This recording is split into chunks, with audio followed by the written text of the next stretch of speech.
أعوذ بالله من الشيطان الرجيم. بسم الله الرحمن الرحيم. الحمد لله رب العالمين،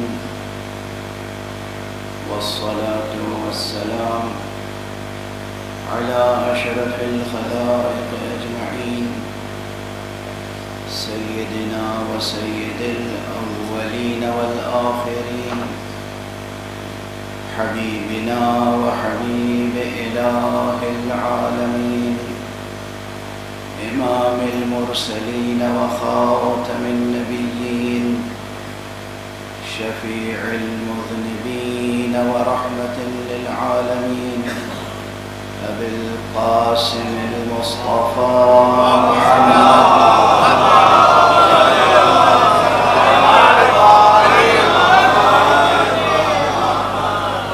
وعلى أهل بيته الطيبين الطاهرين الهداة المهديين المعصومين المظلومين، واللعنة الدائمة على أعداء الحق والدين. أما بعد، فقد قال الله تعالى عز اسمه في محكم كتابه ومتقن خطابه: بسم الله الرحمن الرحيم.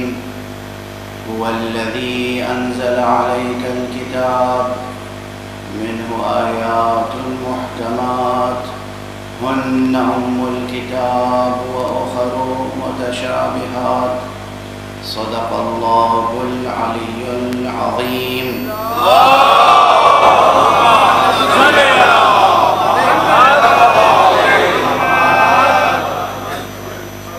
ایک مرتبہ اور بلند تر صدق اللہ.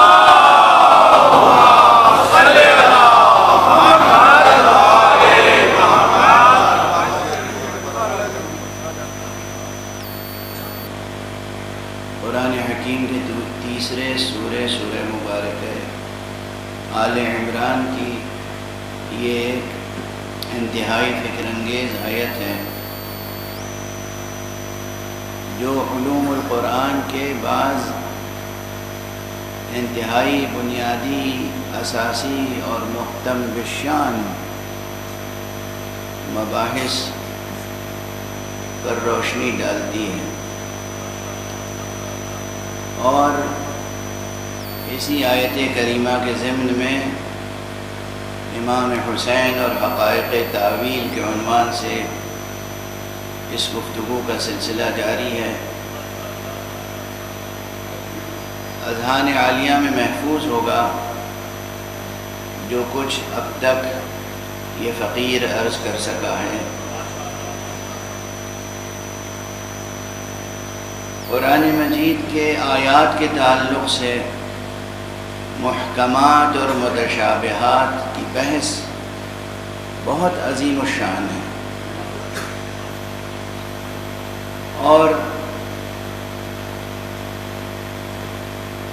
بزرگان علماء میں سے ہر عالم نے اپنے اپنے انداز سے تعریف کی ہے.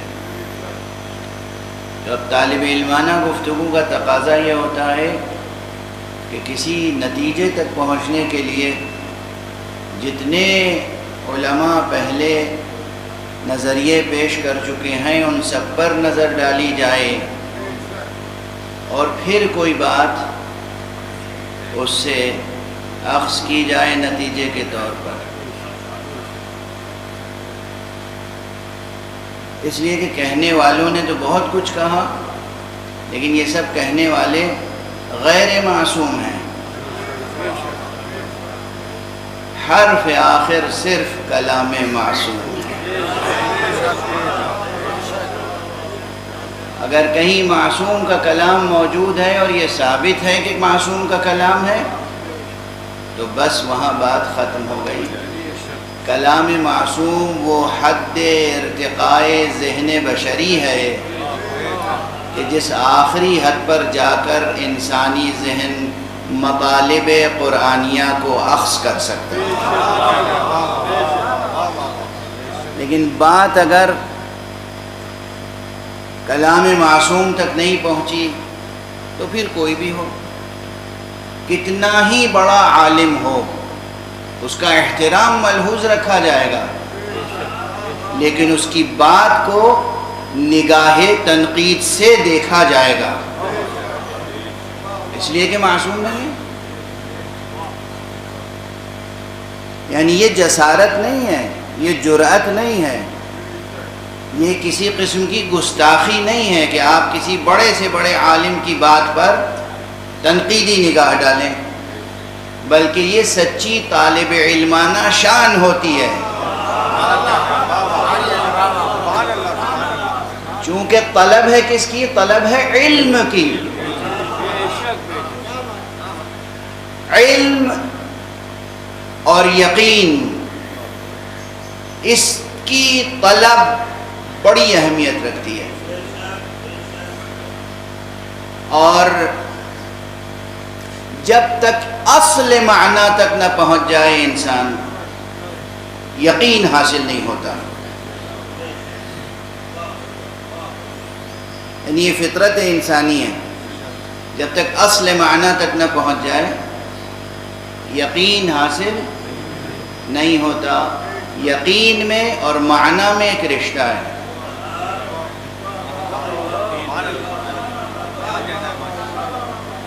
خود یقین میں اور معنی میں یا معنی میں ایک رشتہ ہے۔ ابھی بہت پہلے یہ مجھے یاد آ جاتی ہیں بعض باتیں جو ممبر سے خود کہہ چکا ہوں، چاہے وہ 20 برس پہلے کہی ہوں یا 25 برس پہلے کہی ہوں۔ تو میں نے توجہ دلائی تھی کبھی کہ معنی اور معنی ان دونوں میں بھی فرق ہے۔ کبھی کبھی تو آڈینس میں ایسے افراد سے ملاقات ہو جاتی ہے کہ جو عجیب و غریب انداز سے مجھ پر علم کے دروازے کھولتے ہیں۔ مثلا کبھی کبھی میں نامتناہی کہتا ہوں اور کبھی لامتناہی کہتا ہوں، تو لوگ سوال کرتے ہیں کہ ہم سوچتے رہتے ہیں کہ یہ غلط کب کہہ رہے ہیں، صحیح کب کہہ رہے ہیں۔ اب وہ بتانا پڑتا ہے کہ بھئی دونوں صحیح ہیں، لامتناہی یہ عربی کی ترکیب ہو گئی اور نامتناہی فارسی کی ترکیب ہو گئی، دونوں درست ہیں، تو دونوں غلط نہیں ہیں۔ معنی یہ بھی ایک کلمہ ہے اور معنی وہ بھی ایک کلمہ ہے، اور دونوں الفاظ کے معانی میں فرق اور امتیاز اور تفاوت بھی ہے۔ ایک صلوات پڑھ دیجیے۔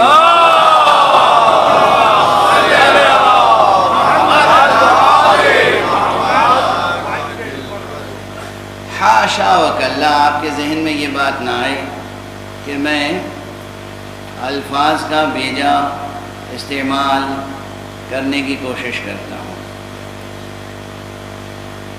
دقیق حکیمانہ مسائل، فلسفیانہ مسائل، اس کو ان کی مخصوص اصطلاحوں سے نکال کر عام فہم انداز میں پیش کرنے کی کوشش کرتا ہوں، لیکن ساتھ ساتھ میری ایک کوشش یہ ہوتی ہے کہ زبان کا ایک ادبی اور علمی معیار برقرار رہے۔ اور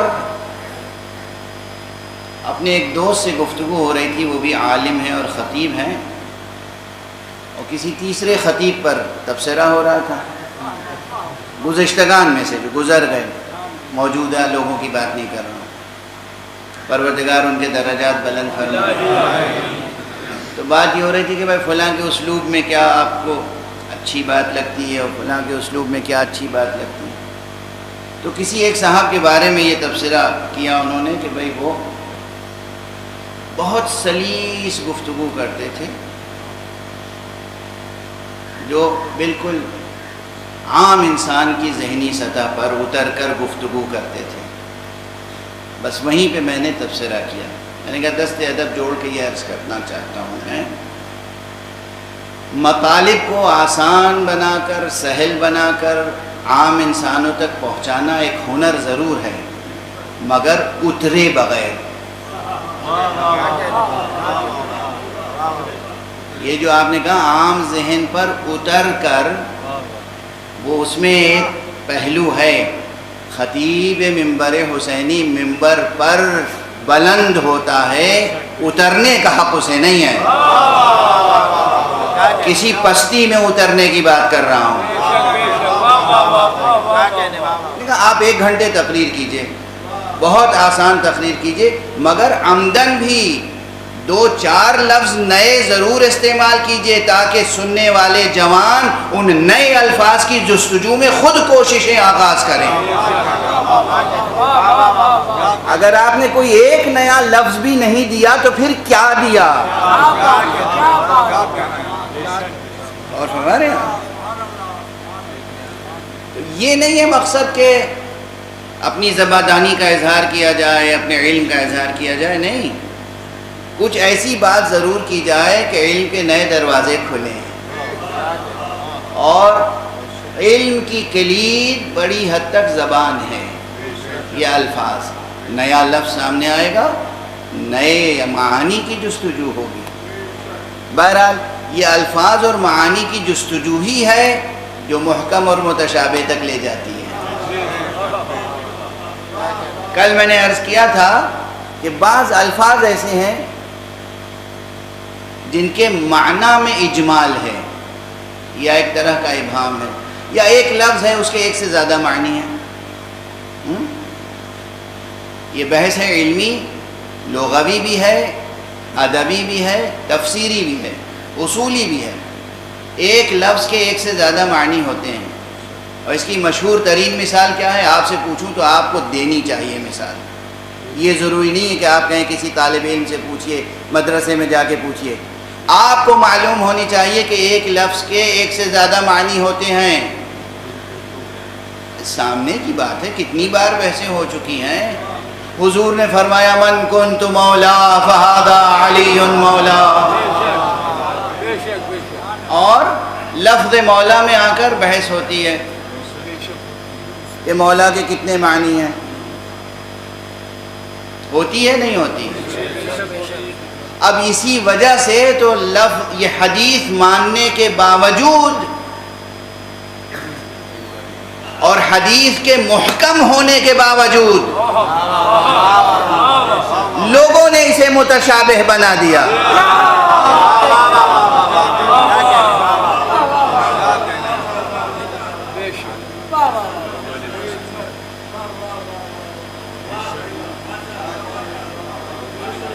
حدیث، اب میں کہہ سکتا ہوں یہ جملہ کہ یہ حدیث بھی قطعی الصدور ہے۔ عام طور پر حدیثیں غنی الصدور ہوتی ہیں، لیکن یہ حدیث بھی قرآن ہی کی طرح قطعی الصدور ہے، اس لیے کہ اتنے لوگوں نے روایت کی ہے۔ قرآن کو قطعی الصدور کیوں کہتے ہیں؟ تواتر کے ساتھ لوگوں نے کہا یہ کتاب لفظ بلفظ حرف بحرف محمد مصطفیٰ صلی اللہ علیہ وآلہ وسلم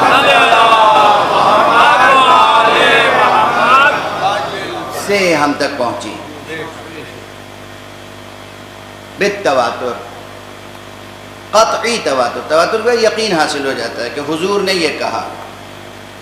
پوری امت نقل کرتی ہے کہ حضور نے سورہ فاتحہ تعلیم فرمایا، پوری امت نقل کرتی ہے کہ حضور نے سورہ بقرہ تعلیم فرمایا، پوری امت نقل کرتی ہے اسی طرح ہر آیت سے متعلق کہ حضور نے یہ آیت تعلیم فرمائی اور کہا کہ جبرائیل علیہ السلام یہ کلام باری تمہاری ہدایت کے لیے لائے ہیں۔ تو یہ کثیر تعداد میں لوگوں کا بیان کرنا اور نسلاً بعد نسل بیان کرنا، یہ یقین پیدا کر دیتا ہے کہ ہاں یہ کلام اسی طرح حضور علیہ الصلاۃ والسلام نے فرمایا۔ اب یعنی بات تو واضح ہے لیکن واضح تر کر دوں۔ میں تقریر کر رہا ہوں یہاں پر، 1 گھنٹے تقریر کروں گا، جوں کہ تو بہت سے لوگوں کو یاد نہیں رہ جائے گی سوائے ان کیمروں کے، کسی کو یاد نہیں رہ جائے گی، مفہوم یاد رہ جائے گا کہ ہاں یہ باتیں کہیں تھیں، اور اس مفہوم کو جب لوگ نقل کریں گے تو ہر شخص اپنی زبان میں نقل کرے گا۔ اور نتیجہ یہ ہوگا کہ بہت سی باتیں میری کچھ کی کچھ ہو جائیں گی، چونکہ الفاظ کا مزاج یہ ہوتا ہے کہ ادھر لفظ بدلا، ادھر مفہوم میں تغیر آیا۔ یہ مزاج تو جانتے ہیں نا، ارے بھائی اوس جسے کہتے ہیں اسی کو شبنم بھی کہتے ہیں، مگر میر انیس نے جہاں اوس استعمال کیا ہے وہاں اگر شبنم استعمال کیجئے تو مفہوم خراب ہو جاتا ہے، اور جہاں شبنم استعمال کیا ہے وہاں اوس استعمال کیجئے تو مفہوم میں لطف کلام میں فرق آ جاتا ہے۔ تو یہ الفاظ اگر ذرا سا بھی بدلے اور پھر الفاظ کے ساتھ اگر کمپوزیشن چینج ہو گیا، جملے کی ساخت بدل گئی، پھر مفہوم، تو 1 گھنٹے میں میں نے جو کچھ کہا ہے یہ جو سینکڑوں حضرات ہیں یہ ان میں سے ہر ایک اپنے طور پہ نقل کرنا چاہے تو تقریر کا کوئی ایک جز بھی باقی نہیں ہے۔ اب اگر کوئی ایک جملہ ایسا ہو، چاہے 2 لفظوں کا صحیح، 3 لفظوں کا صحیح، 4 لفظوں کا صحیح، جو یہ سینکڑوں کے سینکڑوں سب دہرا رہے ہوں کہ یہ کہا،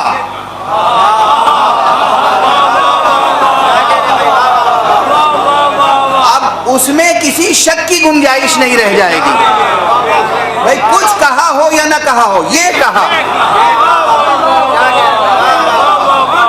سمجھے آپ تواتر کسے کہتے ہیں؟ اب تواتر یہ فنی بحث ہے، علم رجال کی، علم حدیث کی، علم درایت کی۔ اس بحث کو میں آپ کے سامنے عرض کر رہا ہوں کہ تواتر کسے کہتے ہیں، متواتر کسے کہتے ہیں۔ سمجھ میں آ گئی یہ مثال کہ یہ سینکڑوں حضرات نے ہماری 1 گھنٹے کی تقریر تو نقل کی اپنے اپنے انداز سے، تو اس سب بیان کو جمع کر کے بھی کوئی قرآن ہاتھ میں لے کر کسی عدالت میں قسم نہیں کھا سکتا کہ یہ کہا، مگر اگر یہ سب کے سب حضرات مل کر کسی ایک جملے کو دہرا رہے ہوں کہ نہیں یہ کہا،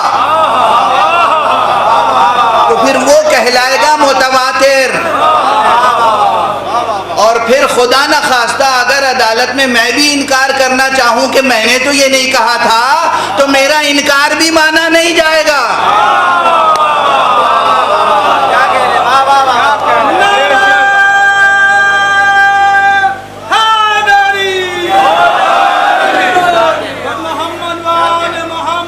یہ تو دنیاوی مثال تھی،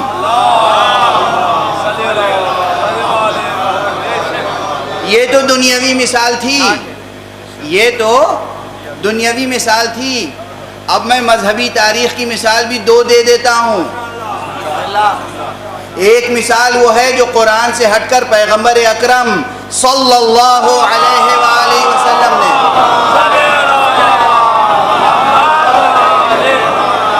ارشاد فرمایا تھا، 1 گھنٹے سے زیادہ تقریر فرمائی تھی میدان غدیر میں، کم از کم 12 صفحوں پر تقریر لکھی گئی ہے، مگر اس کے ایک ایک جملے دوسرے راویوں نے الگ الگ اپنے اپنے انداز سے نقل کیے، اسی لیے اس میں اشتباہ ہوا کہ یہ کہا تھا یا نہیں، یہ کہا تھا یا نہیں، یہ کہا تھا یا نہیں، مگر جتنے صحابی تھے سب کے سب اس ایک جملے پہ متفق تھے کہ آپ نے فرمایا من کنت مولا فہذا علی مولا۔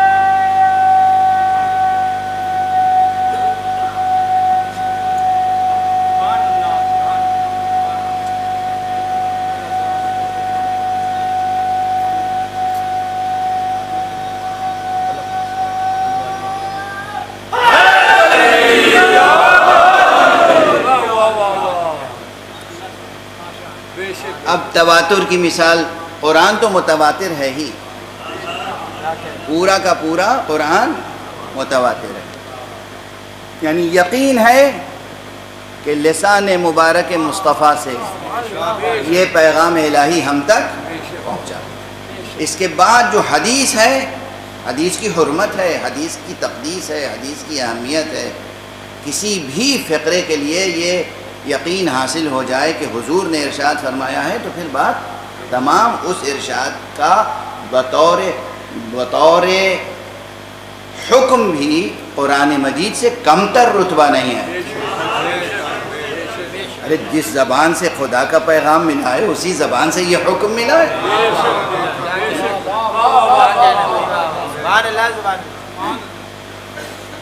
تو یہ حدیث مبارک بھی پورے سرمایہ حدیث میں، جس طرح پورے قرآن کے شروع میں بسم اللہ ہے،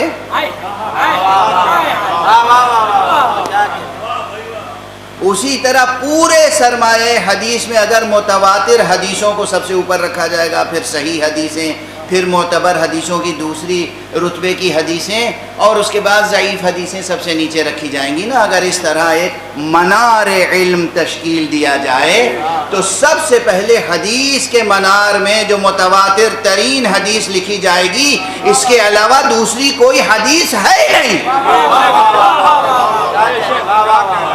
من کنت مولا فہذا علی مولا. تو حدیث ہے قطعی الصدور، قطعی بات ہے کہ صادر ہوئی دہن مصطفیٰ سے. اب اگر قطعی ہے، یقینی ہے، حتمی ہے، بلا ریب، بلا شک، بلا شبہ حضور نے یہ فرمایا ہے، تو یہ اسی طرح قابل غور بھی ہے جس طرح قرآن قابل غور ہے.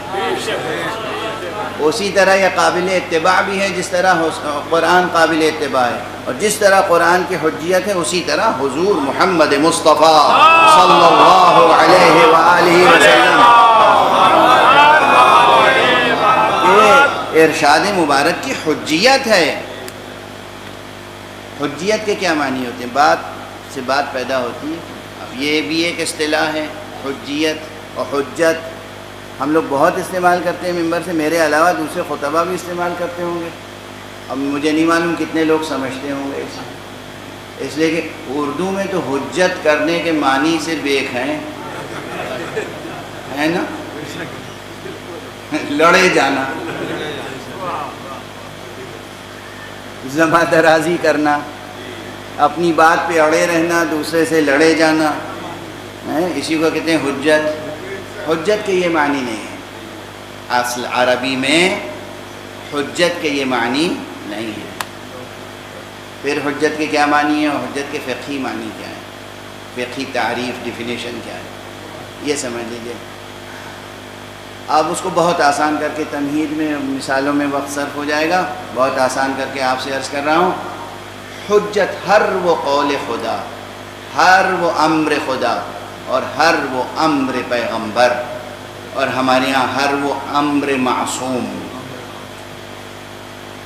اور اگر صرف سب کو جوڑ کر ایک جملے میں کہیں تو کہیں ہر وہ امر معصوم، کیونکہ خدا بھی معصوم ہے.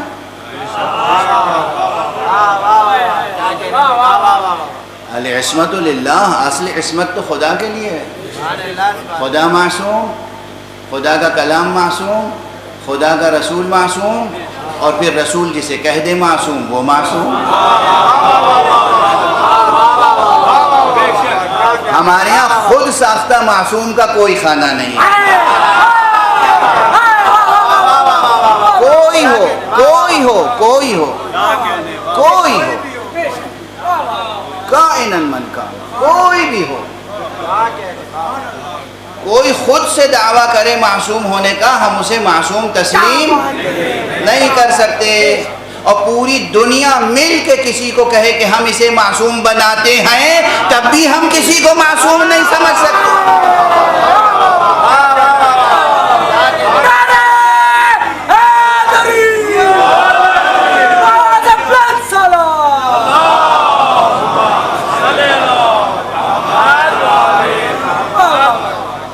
یعنی خدا کی قسم، کرۂ ارض کے جتنے انسان ہیں، جتنے انسان، اور اسے بڑھا دوں، جتنے کرۂ ارض کے اوپر ٹہل رہے ہیں، گھوم رہے ہیں، جی رہے ہیں، حیٌ یرزق، وہ، اور جتنے زمین کے اندر دفن ہو چکے ہیں، وہ سب مل کے کسی کے لیے گواہی دیں کہ ہم اس کو معصوم بناتے ہیں، ہم اسے کبھی معصوم نہیں سمجھیں گے، لیکن اگر کوئی ایک معصوم کسی دوسرے کو معصوم کہہ دے تو وہ معصوم ہے۔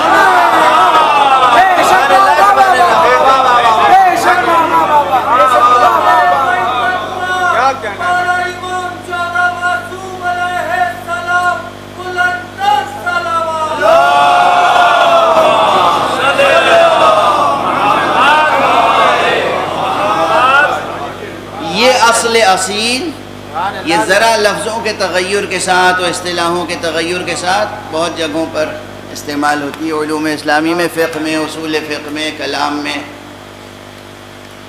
تو معصوم کا قول چاہے اللہ کا قول ہو، چاہے رسول اللہ کا قول ہو، چاہے اس ذات کا قول ہو جسے رسول نے معصوم قرار دیا ہو، اس کا قول حجت ہے۔ حجت ہے یعنی بات تمام ہو گئی، اب ہمارے لیے منجزیت و معذریت ہے۔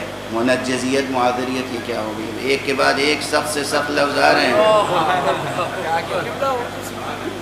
یہ اردو نہیں ہے میاں، یہ عربی اور علمی زبان و اصطلاحیں ہیں، مگر میرا عزم ہے، میرا مشن ہے کہ ان اصطلاحوں سے آپ واقف ہوں۔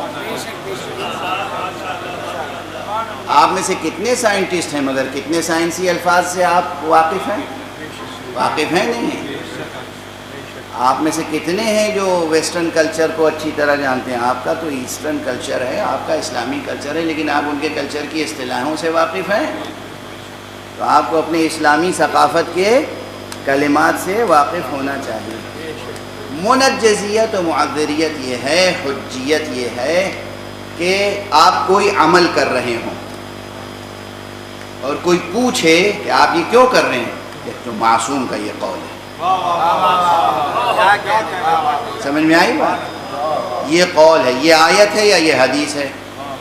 اب آپ سے کوئی باز پرس نہیں کرے گا، یا آپ کچھ نہ کر رہے ہوں، ساری دنیا کر رہی ہے، آپ نہیں کر رہے ہیں۔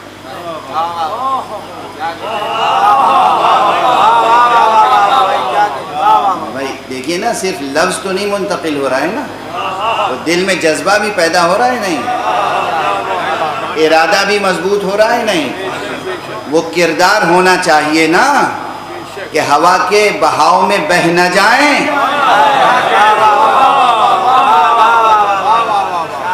جب کوئی پوچھے ساری دنیا یہ کر رہی ہے، آپ کیوں نہیں کر رہے ہیں، تو آپ کہہ سکیں اللہ کا فرمان ہے یا رسول اللہ کا فرمان ہے، انہوں نے اس کام کے لیے منع کیا اس لیے نہیں کر رہے۔ واضح ہوئی بات؟ اور یہ دنیا تک نہیں آئے۔ منجزیت و معذریت کے معنی یہ ہے کہ روز محشر خدا اگر کسی بندے مسلم سے پوچھے، اپنے کسی بندے سے پوچھے تم نے یہ کیوں کیا، کہا ہم تک رسول کا یہ فرمان پہنچا تھا، حساب تمام۔ پروردگار پوچھے تم نے یہ کیوں نہیں کیا، کہا رسول اللہ کی کوئی حدیث نہیں تھی ہمارے سامنے، یا یہ ارشاد تھا جس میں منع کیا گیا تھا، حساب تمام۔ تو چاہے انسان کے سامنے ہو یا خدا کے سامنے، جس دلیل کے ساتھ انسان اپنے عمل کو بچا سکے، اپنے کردار کو بچا سکے، وہ ہے حجت۔ اب بتائیے آپ کی حجت کہاں ہے اور یہ حجت کہاں ہے؟ حجت یعنی دلیل۔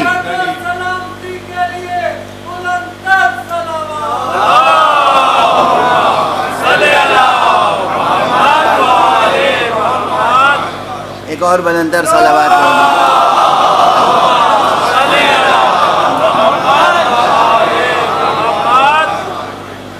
اچھا اب دیکھیے، میں تو دیکھ رہا ہوں کہ یہ مشکل بحثیں ہیں اور آپ ماشاءاللہ محظوظ ہو رہے ہیں، آپ واہ واہ بھی کر رہے ہیں اور سبحان اللہ بھی کر رہے ہیں اور صلوات بھی پڑھ رہے ہیں۔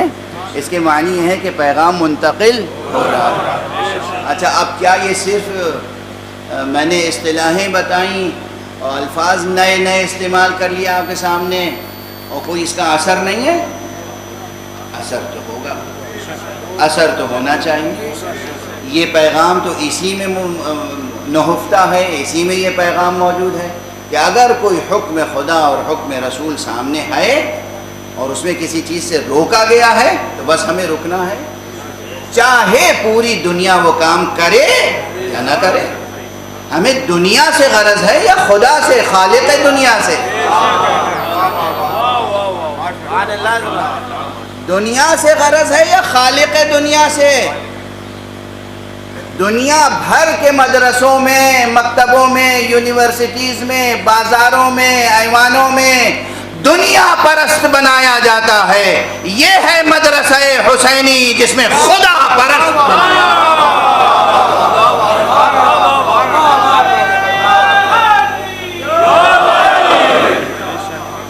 پوری دنیا کسی یزید کی بیعت کر لے،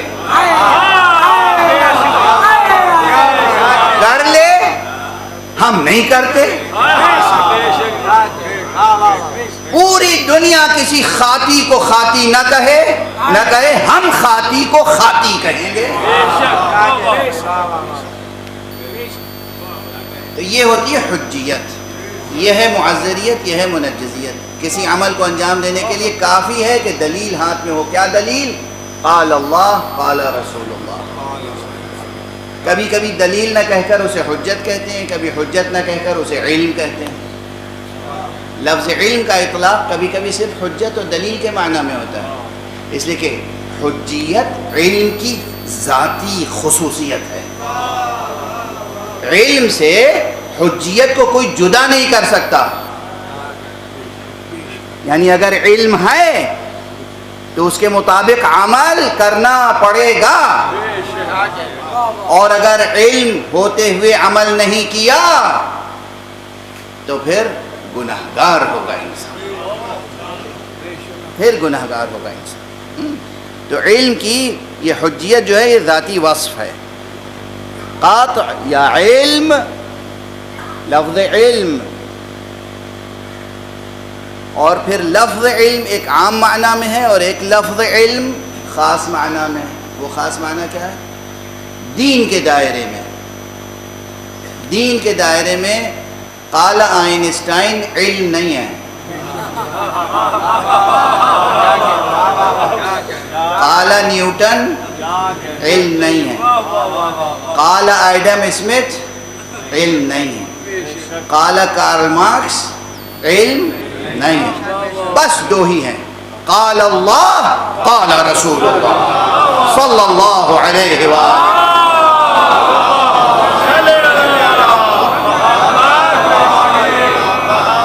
ایک اور بلند صلوات پڑھ دیجیے۔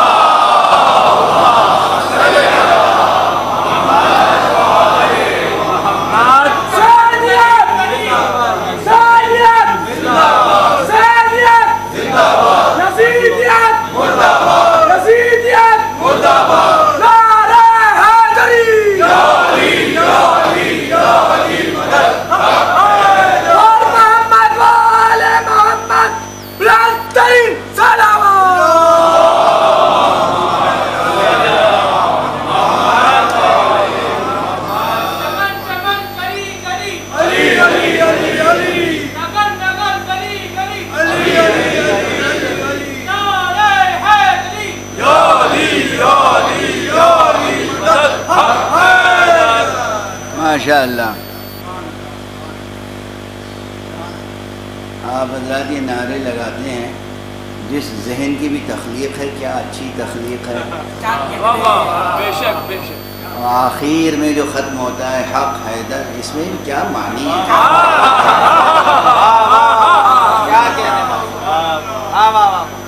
خدا کی قسم، خدا نے اس دنیا میں اگر کسی حق کو پہچنوایا ہے تو وہ حیدر ہے۔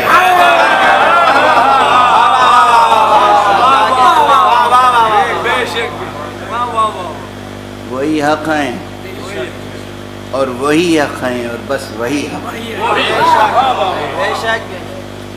تو بات اب پھر میں مربوط رکھوں وہیں تک، اتنی باتیں سمجھ میں آ گئیں۔ اب متن تو واضح ہے کہ حضور نے فرمایا، اور میں نے عرض کیا کہ وہ ہے محکم. حضور نے بیان ایسے کیا تھا کہ وہ محکم ہے. لفظ مولا کیا ہو سکتا ہے، اس سے مراد وہ آپ کی پوری تقریر میں موجود تھی وہ بات، لیکن بعد میں لوگوں نے اسے کیا بنا دیا، متشابہ، کہ بھئی لفظ مولا کے یہ بھی معنی ہیں اور لفظ مولا کے وہ بھی معنی ہیں. حالانکہ جتنے منکر ہیں نا پڑھے لکھے سب جانتے ہیں لفظ مولا کے کیا معنی ہیں. میں بس دست ادب یہ جوڑ کے کہتا ہوں، ہم سے جتنی چاہے بحث کر لو، کرتے رہو، ہمیں رنج ہوتا ہے، دکھ ہوتا ہے، دل سوزی بس یہ ہے کہ وہاں کیا جواب دو گے.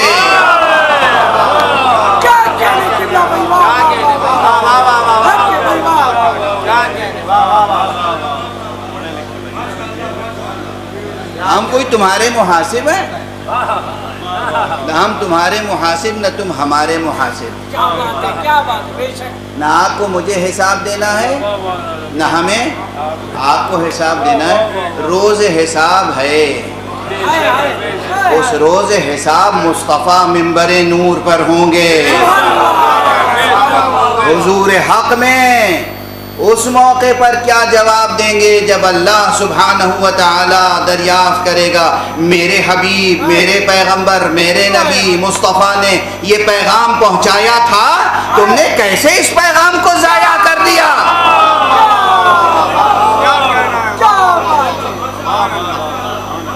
اور ہمیں جواب نہ دیں، ہم سے دلیل و حجت و بحث کرنے سے کیا فائدہ ہے؟ ہر شخص اپنا اپنا جواب تیار رکھے روز حساب کے لیے. ہر فرد. اور آپ سے بھی دست ادب جوڑ کے یہی عرض کرتا ہوں، زیادہ مناظرے نہ کیا. اور ہمارے ہر شخص مناظرے کرتا ہے، بھائی ہر شخص کو مناظرے کا حق دیا ہی نہیں گیا ہے. مناظرے نہ کیا، بلا وجہ اپنی توانائی ضائع نہ کیجیے. اگر کوئی تاریکی میں رہنا چاہتا ہے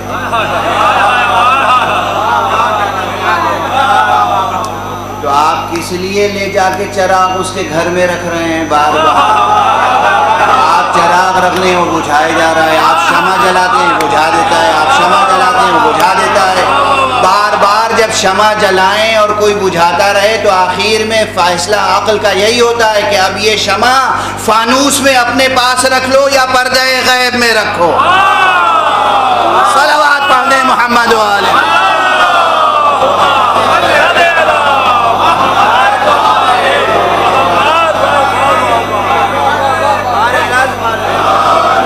فانوس غیب میں شمع رکھ دو، شمع روشن رکھو، اور جب بھی وہ تاریکی پسند ہوش میں آ جائے اور نور کی طلب ہو تو شمع حاضر کر دو. صلوات پڑھ دیں محمد و آلہ.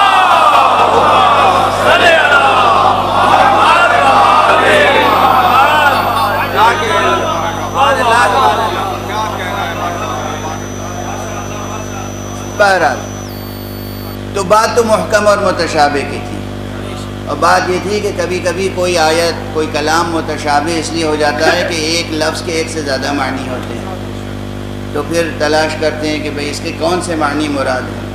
اگر واقعی سمجھ میں نہ آئے تو وہ متشابہ اس کو کہہ دیتے ہیں.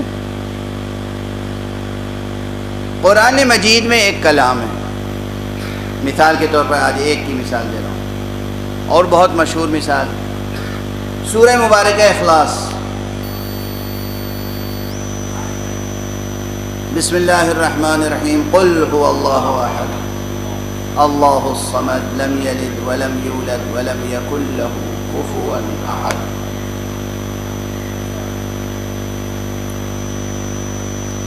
اس سورے میں ایک لفظ ایسا ہے جس کے معنی ذرا مشکل ہے، الصمد. اب ڈکشنری اٹھا کے لوگ دیکھتے ہیں صمد کے کیا معنی.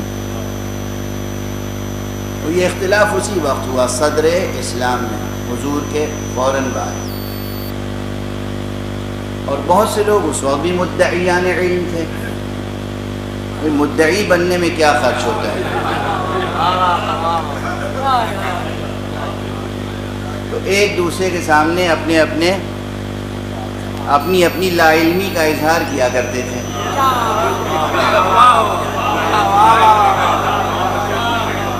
اور تفریقے ہوا کرتے تھے. ہمیشہ یہی ہوتا ہے، میں یہ سمجھتا ہوں اور میں یہ کہتا ہوں. بھئی یہ بتائیے خدا کیا کہتا ہے، اور یہ بتائیے کہ رسول کیا سمجھتے ہیں. یہ مت بتائیے کہ آپ کیا سمجھتے ہیں اور آپ کیا کہتے ہیں. دین کی راہ میں، بلکہ دنیا و آخرت کی راہ میں انسانوں کو بس یہ بتائیے خدا کیا کہتا ہے اور رسول کیا فرماتے ہیں اور رسول کیا سمجھتے ہیں. یہ زحمت نہ فرمائیں کہ میں یہ سمجھتا ہوں. آپ کیا اور آپ کی سمجھ کیا. کوئی بھی ہو، کائناً من کان، کوئی بھی ہو، خدا کیا فرماتا ہے اور حضور علیہ الصلاۃ کیا فرماتے ہیں اور حضور کیا سمجھتے ہیں اور کیا سمجھاتے ہیں. یہ ہے آخری بات. ہم جو ائمہ اطہار کو تسلیم کرتے ہیں اور مانتے ہیں، دل و جان سے کیوں مانتے ہیں؟ اس لیے کہ انہوں نے اپنی طرف سے کچھ نہیں کہا. جو اللہ نے کہا وہ بتایا، جو رسول نے کہا اور سمجھایا وہ بتایا اور وہ سمجھایا. تو بہرحال وہ اختلاف تھا.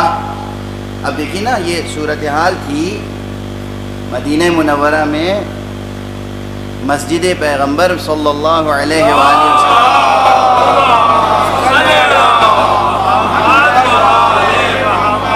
خود حیات پیغمبر میں یہ کیفیت تھی کہ حضور موجود ہیں، حضور کے اوپر ایمان لا چکے ہیں، حضور کے ہاتھوں پہ بیعت کر چکے ہیں. اس کے بعد لوگ ادھر ادھر یہودی علماء کے پاس جا کے بیٹھتے تھے اور آ کے حضور کے سامنے نقل کرتے تھے، فلاں عالم یہ کہہ رہا تھا اور فلاں عالم یہ کہہ رہا تھا. اگر ہم نے بتانا شروع کر دیا کہ کس کے رشتے یہودیوں سے تھے،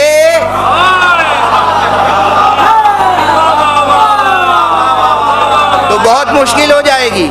اور سب کتابوں میں موجود ہے، اور صحیح کتابوں میں موجود ہے. حضور موجود، حضور کیوں؟ اسی دور سے شروع ہو گئی تھی بات. اور اس کے بعد ایک واقعہ یہ بھی ہوا کہ حضور خود مسجد میں تشریف لائے. میں گلہ کر چکا ہوں نا کہ لفظ علامہ کا کیا استعمال ہوتا ہے. حضور مسجد میں تشریف لائے تو دیکھا کہ ایک حلقہ بنا ہوا ہے اور ایک صاحب گویا شمع محفل بنے ہوئے.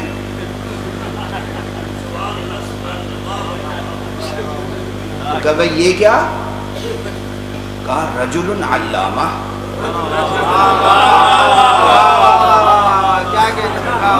اب زویکی علامہ کی کہاں تک تاریخ پہنچی ہے.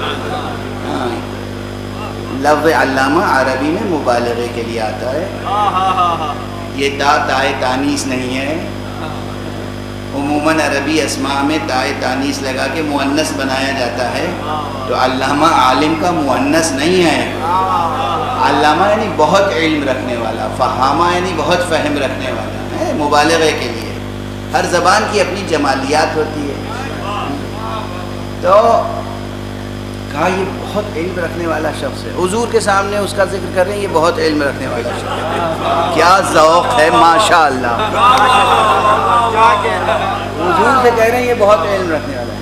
کہا کیا مطلب بہت علم رکھنے والا؟ کہا انساب عرب سے خوب واقف ہے، اشعار عرب سے خوب واقف ہے. کہا اسے علم نہیں کہتے.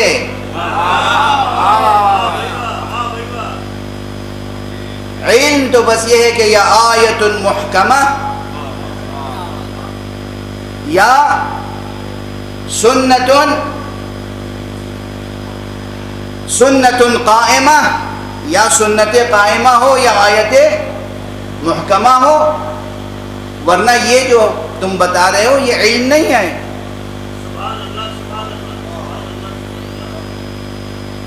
یہی صورتحال آج تک ہے کہ یا قول خدا ہو یا پھر قول رسول صلی اللہ علیہ وسلم.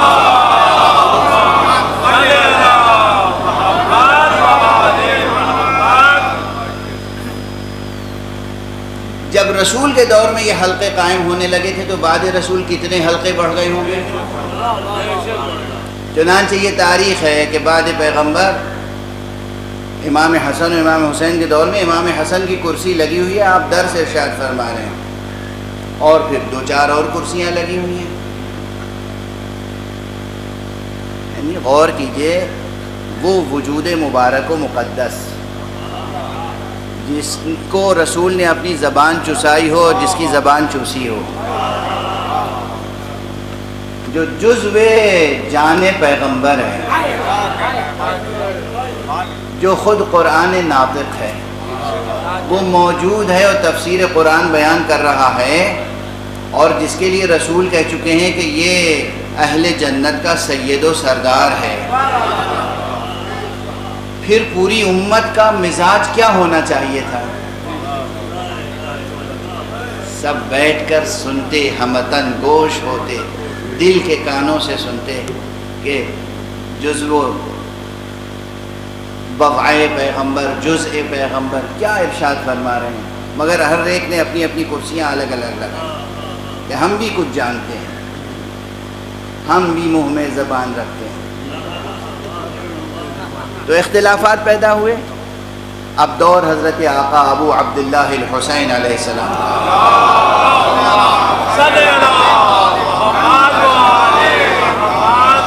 اب یہ یاد رکھیے کہ یہ کتنا بھی ظلم کیا ہو امت نے، عوام نے یا عوام و خواص نے مل کر، لیکن ذہنوں میں، دلوں میں ان کی عظمت راسخ ضرور تھی۔ یعنی ان کی علمی مرجعیت تھی سب کے ذہن میں۔ مرجعیت سمجھے، مرجع یعنی جہاں پلٹ کے آئے انسان اپنے آخری فیصلے کے لیے، اسے کہتے ہیں علمی مرجعیت، ٹھیک ہے نا؟ جو آخری امید، آخری سہارا، آخری منزل ہو کہ بھئی یہاں سے مسئلہ جو حل ہوگا وہ حل ہے۔ آج بھی جو مرجع تقلید کہلاتا ہے، وہ کیوں مرجع کہلاتا ہے؟ مرجع یعنی وہ جس کی طرف رجوع کیا جائے۔ کسی میں یہاں اختلاف ہو جائے کہ اس آیت کے یہ معنی ہے، اس آیت کے یہ معنی ہے، اس حدیث کے یہ معنی ہے، اس حدیث کے یہ معنی ہے، تو اصل معنی کون بتائے گا؟ کہ چلیے صاحب سیستانی صاحب سے پوچھ لیتے ہیں اس حدیث کے کیا معنی ہے۔ عقل سلیم کا تقاضا یہی ہے۔ یہ اور بات ہے کہ یوٹیوب پر بیٹھ کر آپ سیستانی صاحب کو حدیث کے معنی بتائیں۔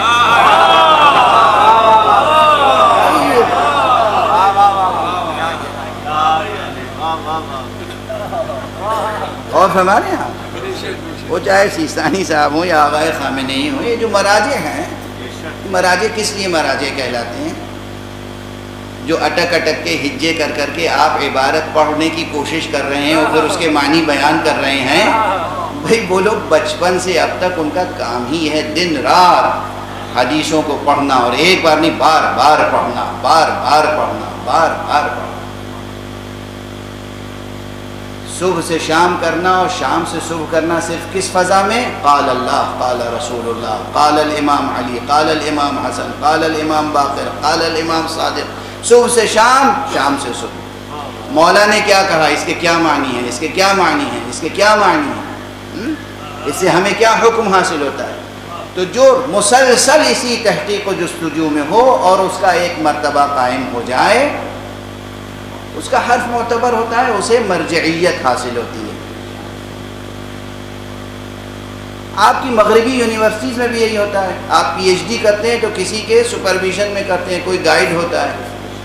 آپ بھی بالغ ہیں، وہ بھی بالغ ہیں، آپ کو بھی لکھنا پڑھنا آتا ہے، اسے بھی لکھنا پڑھنا آتا ہے، تو جب پی ایچ ڈی کر رہے ہیں تو کسی گائیڈ کی کیا ضرورت ہے آپ کو؟ ہے نہیں، آپ جب ریسرچ کر رہے ہیں تو ایک گائیڈ ہر دنیا کی ہر یونیورسٹی میں ہوتا ہے۔ اس گائیڈ کا کہا ہوا کچھ اثر رکھتا ہے نہیں، کچھ وزن رکھتا ہے نہیں۔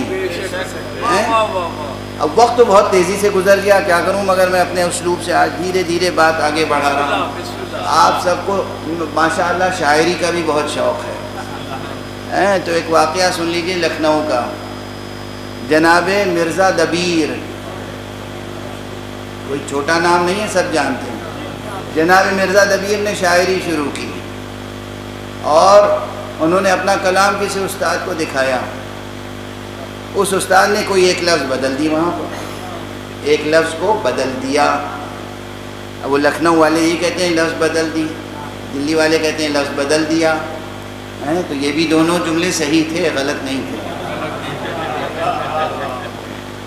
اچھا، جناب مرزا دبیر مطمئن نہیں ہوئے اپنے اس استاد کی اصلاح سے، تو گئے جناب شیخ ناسخ کے پاس، اور شیخ ناسخ سے کہا میں نے یہ مصرع کہا تھا، استاد نے یہ اصلاح کی ہے. کہاں استاد نے صحیح اصلاح کی؟ کہنے لگے حضور وہ کتاب میں یہ لکھا ہے. ناسخ بڑے جلالی تھے، شیخ ناسخ کہلاتے تھے. انہوں نے ڈنڈا اٹھایا اور دوڑانا شروع کیا. کہا تم مجھے کتاب کا حوالہ دیتے ہو؟ کتاب پڑھتے پڑھتے میاں ہم خود کتاب ہو چکے ہیں. ہمارا کہا حجت ہے. کبھی استاد کے سامنے کتاب کافی نہیں ہوتی.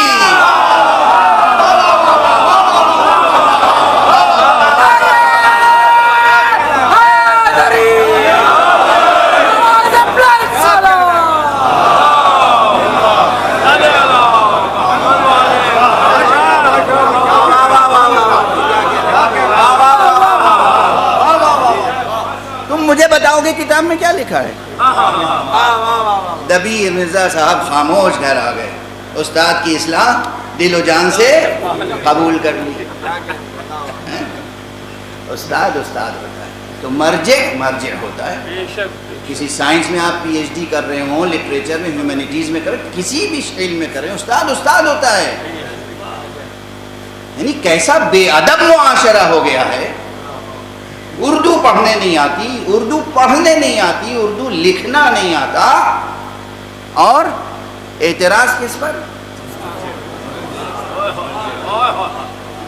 مرجع تقلید. جو اپنی پیشانی سے یوں پسینہ پوچھ کر چھڑک دے تو تم سے زیادہ بڑا عالم پیدا ہو جائے.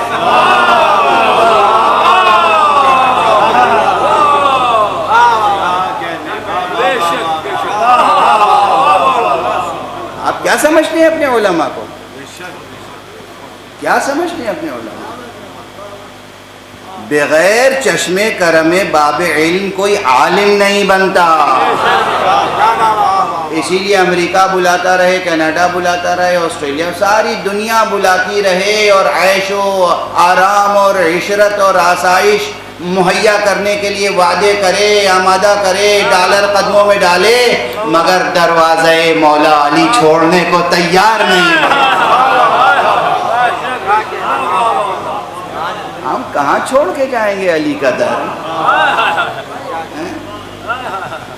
یہ وہ علماء ہیں، ان کے سامنے آپ اپنے عشق کا حوالہ دیں گے. آپ زیادہ مولا علی کا عشق رکھتے ہیں؟ آپ زیادہ امامت سے وفا رکھتے ہیں؟ آپ زیادہ غدیر کو پہچانتے ہیں یا وہ جو پوری دنیا کو طلاق دے کر بیٹھے ہوئے در علی پر؟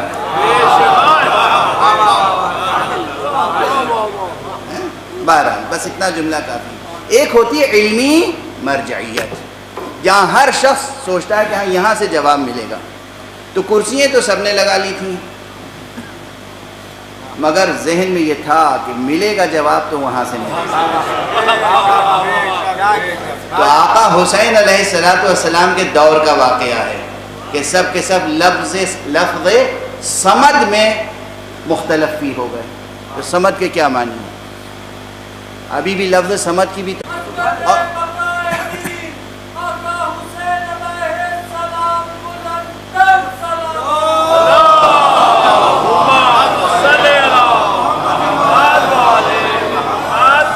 بات عنوان کے ساتھ چل رہی ہے نا، امام حسین اور حقائق تعویل. لفظ صمد کی تعویل میں بحث شروع ہوئی، حل کس نے کی؟ امام حسین. اور اس طرح حل کی کہ گویا چند سطروں میں اصول تفسیر و تعویل بھی بیان کر دیا، دلیل کے ساتھ بیان کیا، اور رہنمائی ایسی فرمائی کہ قرآن مجید میں کسی لفظ کے معنی تلاش کرنے ہوں تو پہلے قرآن ہی میں تلاش کرو. بس گفتگو کو یہاں آج روکتا ہوں. یہ شان قرآن میں بھی ہے، یہ شان حدیث پیغمبر میں بھی ہے، یہ شان کلام ائمہ میں بھی ہے، اور یہی وہ ہستیاں ہیں کہ ان سے قرآن جدا نہیں ہو سکتا، قرآن سے یہ جدا نہیں ہو سکتا۔ جو بھی عقل سلیم رکھتا ہے اور فطرت اولیہ اور فطرت پاکیزہ اور فطرت مستقیمہ رکھتا ہے، اسے یقین ہے کہ ہمیں زلال علم نصیب ہوگا تو اس در سے،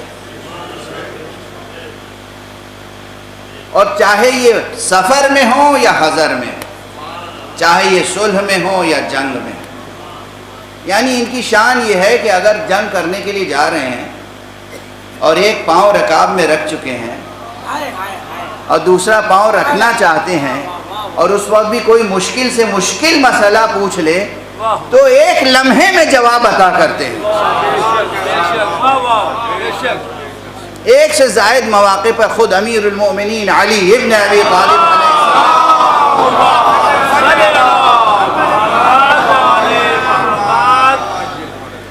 کی سیرت طیبہ میں یہ واقعات موجود ہیں، اور دیگر ائمہ کی شان میں بھی یہ واقعات موجود ہیں۔ لیکن بس اب آج 4 محرم ہو گئی، یہ جانب رسول، یہ جانب قرآن، یہ قرآن ناطق جو مسجد نبوی میں کرسی درس لگا کر درس قرآن دیا کرتا تھا، حالات ایسے ہوئے کہ پھر مدینے میں رہنا مشکل ہو گیا۔ 2 محرم کو کربلا پہنچے، اور 4 محرم وہ تاریخ ہے جب آقا حسین کے خلاف لشکر کی تعداد میں اضافہ ہو گیا۔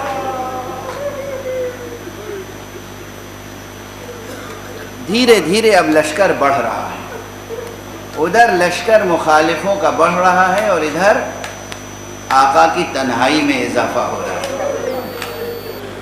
جو دنیا طلب ہے وہ ساتھ چھوڑ چکے ہیں،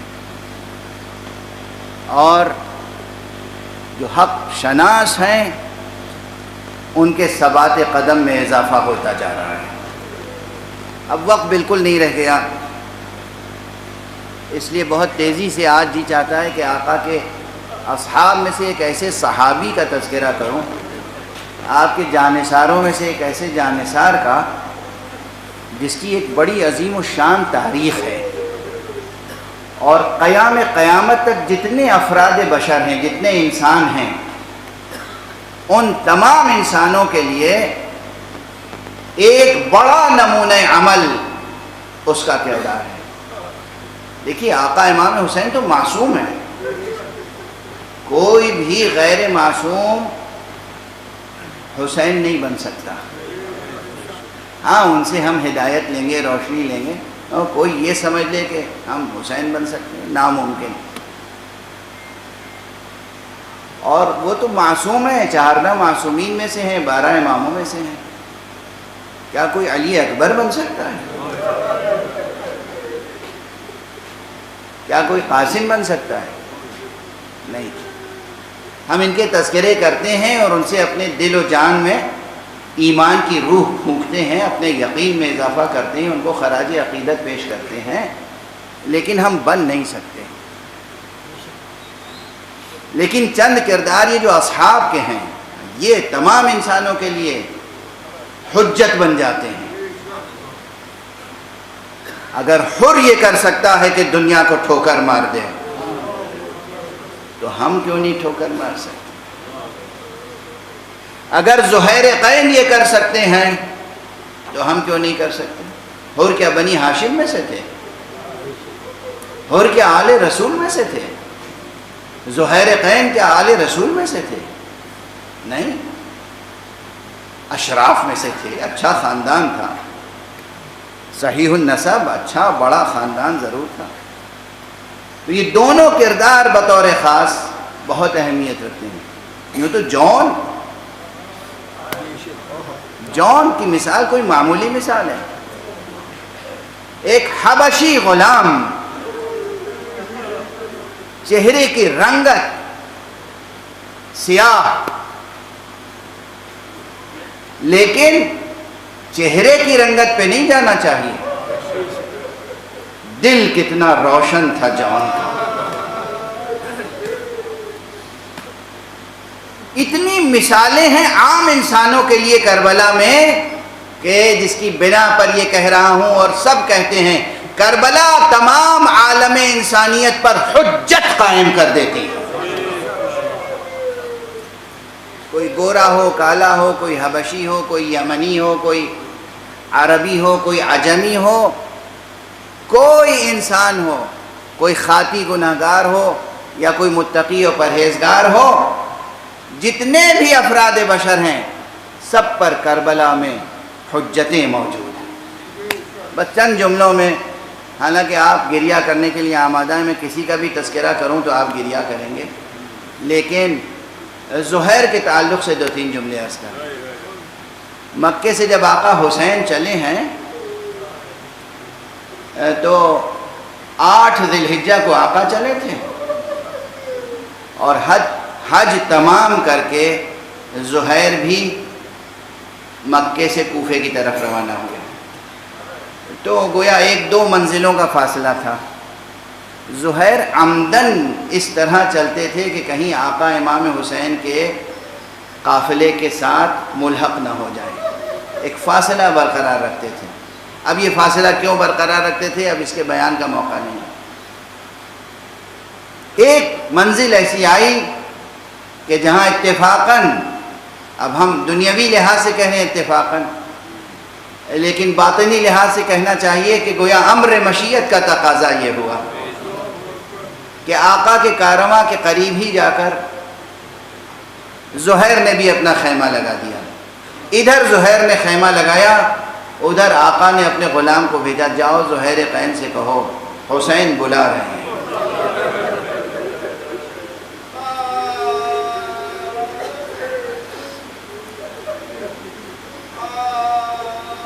اب خیمے میں زہیر ہیں، اور زہیر باحیثیت انسان تھے، دانشور تھے، شجاع تھے، بہادر تھے، اپنے وقت کے نامی گرامی تھے، کوئی معمولی انسان نہیں تھے۔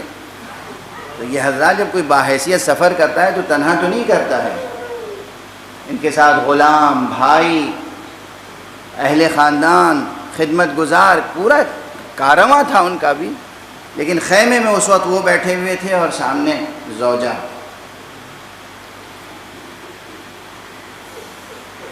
جب قاصد کی بات سن کے آئے تو چہرے پر تفکر کے آثار تھے، جیسے سوچ میں ڈوب گئے۔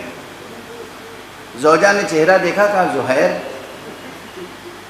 کیا بات ہے، تم سوچ میں کیوں ڈوب گئے؟ کہا جس بات سے بچنا چاہتا تھا وہ ہو گئی۔ کیا ہوا؟ کہا فرزند رسول حسین ابن علی نے بلایا ہے۔ کہا پھر کیا ارادہ ہے؟ انہوں نے اپنے تأمل کا اظہار کیا تو زوجہ نے کہا تمہیں شرم نہیں آتی، غیرت نہیں آتی، رسول کا بیٹا بلا رہا ہے اور تم جانے میں پس و پیش کر رہے ہو۔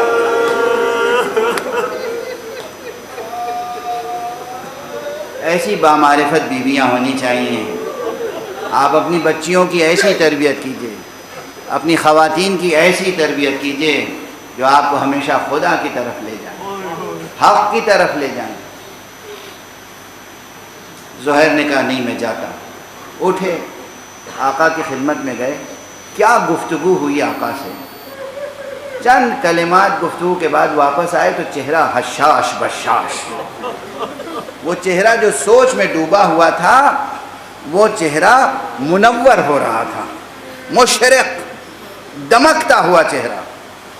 زوجہ نے دیکھا، کہا ہاں آقا سے ملاقات ہو گئی، فرزند رسول سے ملاقات ہو گئی؟ کہا ہاں ہو گئی، مگر میں ایک بڑا فیصلہ کر رہا ہوں، میں تمہیں طلاق دینا چاہتا ہوں۔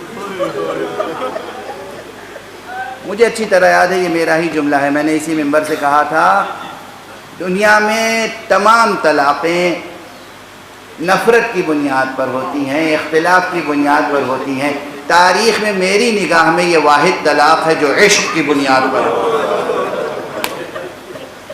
کہا زہیر یہ کیا کہہ رہے ہو؟ کہا مجھے تم سے بہت محبت ہے مگر میں طلاق اس لیے دینا چاہتا ہوں، مجھے معلوم ہے کہ میں اب آقا حسین کے ساتھ جاؤں گا اور شہید ہو جاؤں گا، اور مجھے یہ بھی معلوم ہے کہ آقا کی شہادت کے بعد آقا کے اہل حرم اسیر ہوں گے۔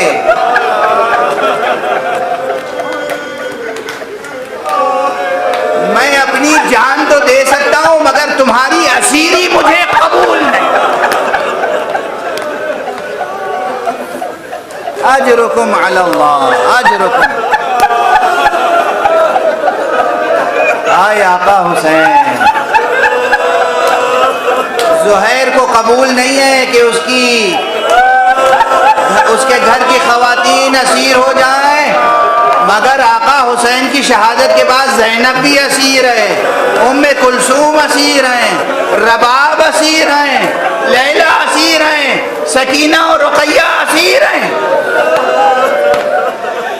اجرکم علی اللہ، اجرکم علی اللہ۔ اس نے اپنا فیصلہ سنا دیا، فیصلہ نافذ کر دیا۔ یہ بی بی جدا ہو کے گئی نہیں کہیں۔ اب دو خیمے لگنے لگے، لیکن وہ دونوں خیمے ساتھ ساتھ چل رہے ہیں آقا حسین کے ساتھ، یہاں تک کہ کربلا آ گئی۔ کربلا میں یہاں تک کہ عاشور کا دن آ گیا، قربانیاں شروع ہوئیں۔ عاشور کو آقا حسین نے زہیر کو بڑا منصب دیا تھا۔ میں نے کہا نا زہیر کی شخصیت بلند تھی، اگر پوری 1 گھنٹے سوا گھنٹے کی تقریر زہیر کی شخصیت پر ہو تو کافی نہیں ہوگی۔ زہیر کو آقا نے پہلا منصب تو یہ دیا کہ جو آپ کا حفاظتی دستہ تھا اس کا راس و رئیس بنایا۔ یعنی حضرت عباس کا تو اپنا مرتبہ ہے، وہ بھائی ہیں، علمدار ہیں، وہ سب کچھ ہیں حسین کے لیے، لیکن پھر بھی کچھ وظیفے، کچھ کام بانٹے تھے، تقسیم کیے تھے لوگوں میں، کچھ وظائف۔ تو زہیر قین مولا کے محافظ، مولا کے خیمے کے دروازے پر کھڑے رہتے تھے۔ جب بھی کوئی آتا تھا پوچھتے کون ہو تم، اور جب کوئی کہتا تھا کہ آقا حسین سے ملنا ہے تو کہتے تھے تمہارے ساتھ اسلحہ تو نہیں ہے، اسلحہ یہاں رکھ دو تب جانے دوں گا ورنہ نہیں جانے دوں گا۔ اب یہ سب واقعات کتابوں میں موجود ہیں۔ ایک تو یہ عہدہ دیا، اپنا خاص محافظ بنایا، اور پھر جب فوج ترتیب دی تو میمنے کا سردار زہیر قین، میسرے کے سردار حبیب ابن مظاہر، قلب لشکر میں ابو الفضل العباس۔ میمنے کی ایک خاص اہمیت ہوتی ہے، تو گویا کہ فوجی نقطہ نظر سے، لشکر کی ترتیب کے نقطہ نظر سے حبیب پر زہیر کو ایک فوقیت حاصل ہے۔ میمنے کے سردار ہیں تو زہیر نے حق بھی ادا کیا، نماز ظہر تک اور نماز ظہر کے بعد بھی کچھ دیر تک زہیر کا قیام اور زہیر کی حیات تاریخ میں ملتی ہے۔ بے پناہ جنگ کی اور بے قیاس نصرت کی مولا کی، نماز کے وقت بھی جو نماز پڑھائی ہے آقا امام حسین علیہ السلام، وہاں بھی 2 تھے، کون؟ ایک زہیر اور ایک سعید۔ سعید نے اپنے سینے پہ اتنے تیر لیے کہ جیسے ہی آقا حسین کی نماز تمام ہوئی، اچھا خدا کی قسم کیا قوت ارادی رہی ہوگی، کیا درد سہنے کا ملکہ تھا سعید اور زہیر میں۔ تیر پر تیر آ رہے ہیں، جب تیزی سے تیر آتا ہے تو بے اختیار انسان کے قدم پیچھے ہٹتے ہیں، لیکن کس طریقے سے اپنے آپ کو قابو میں رکھ کر، ضبط کر کے اپنے احساسات و جذبات، زہیر و سعید اس طرح کھڑے تھے کہ کوئی تیر حسین تک پہنچنے نہ پائے۔ یہ سب کس لیے بیان ہوتا ہے؟ آقا تشریف لا رہے ہیں نا، زہیر معصوم نہیں ہے، زہیر معصوم نہیں ہے، سعید معصوم نہیں ہے، حر معصوم نہیں ہے۔ عزادارو، ہمیں اپنا بھی کردار بنانا ہے، ہمیں اپنے بچوں کی تربیت بھی کرنی ہے۔ جان حسین پردہ غیب میں ہے، آنے والا ہے۔ ہمارے پائے ثبات میں کتنی قوت ہے۔ یہ مسائل جو بیان ہوتے ہیں گریہ بھی کریں، لیکن اس گریے کے ساتھ ساتھ اپنے کردار کی تعمیر بھی کریں، جانثاری کا جذبہ بھی باقی رکھیں۔ اس وقت کوئی آپ کی دنیاوی حجت کام نہیں کرے گی۔ کیا جوش، کیا جذبہ، کیا معرفت، کیا عشق اور کیا ثبات قدم تھا ان میں. ادھر سعید کے سینے پر تیر لگ رہے ہیں مگر کھڑے ہوئے ہیں. اور جیسے ہی آقا نے کہا السلام علیکم ورحمۃ اللہ، سعید آقا کے سامنے زمین پر گرے اور بس ایک کلمہ کہا، حل وفیت یا ابن رسول، فرزند رسول کیا میں نے حق وفا ادا کی؟ مجھ سے راضی ہیں نا؟ اجرکم علی اللہ، خدا آپ کو کسی غم میں نہ رلائے سوائے غم حسین. یہ سعید ہے. زہیر اس کے بعد بھی باقی ہے. نماز تمام ہو گئی، زہیر کا اصل جہاد اس کے بعد ہوا. زہیر نے کئی مرتبہ جہاد کیا ہے، کئی قسطوں میں جہاد کیا ہے، تفصیل ہے، چھوٹی جنگ نہیں ہے جنگ کربلا. بالآخر زہیر نے بے پناہ جہاد کیا اور زمین پر جب تشریف لائے ہیں آقا حسین نے خصوصی کلمات ارشاد فرمائے زہیر کی شہادت پر. گفتگو کو بہت تیزی سے آگے بڑھا رہا ہوں، بہت وقت گزر چکا، بس ایک جملہ عرض کروں. وہ زوجہ جسے زہیر طلاق دے چکے تھے، بس اس کا ایک کارنامہ عرض کر دوں اور گفتگو تمام. واقعہ کربلا تمام ہو گیا، زہیر نے جان نثار کر دی. رات گزر گئی، دوسرے دن زہیر کی زوجہ نے اپنے غلام سے کہا یہ کفن لے اور جا کر زہیر کو کفن پہنا کے قبر میں لٹا دے. وہ غلام آیا اور میدان کربلا سے پھر واپس گیا اور جب بیوی نے پوچھا کہ اپنے آقا کو تم نے کفن پہنا دیا، کفن دے دیا، قبر میں لٹا دیا؟ کہا نہیں، میں یہ جرأت نہیں کر سکا. کہا کیوں؟ کہا میں کیسے کر سکتا تھا؟ حسین ابن علی رسول کا بیٹا بے کفن پڑا رہ جائے اور میں اپنے آقا زہیر کو کفن پہنا دوں، یہ میری غیرت نے قبول نہیں کیا. آئے حسین، جس کی برہنہ میت کو دیکھ کر دوسرے غلاموں کو ترس آ رہا ہو. واہ حسین، واہ علی، واہ محمد، اجرکم علی اللہ.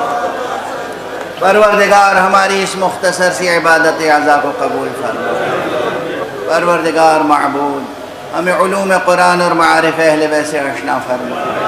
پروردگار معبود ہمارے سروں پر علماء اعلام کا سایہ برقرار رکھ، ملت کو اتحاد، علم، آگہی، عبادت کا ذوق عطا فرما. پروردگار اپنے ولی آخر کو اذن ظہور عطا فرما اور ان کے ہاتھوں سے اپنی رحمت و رافت و عدالت کا پرچم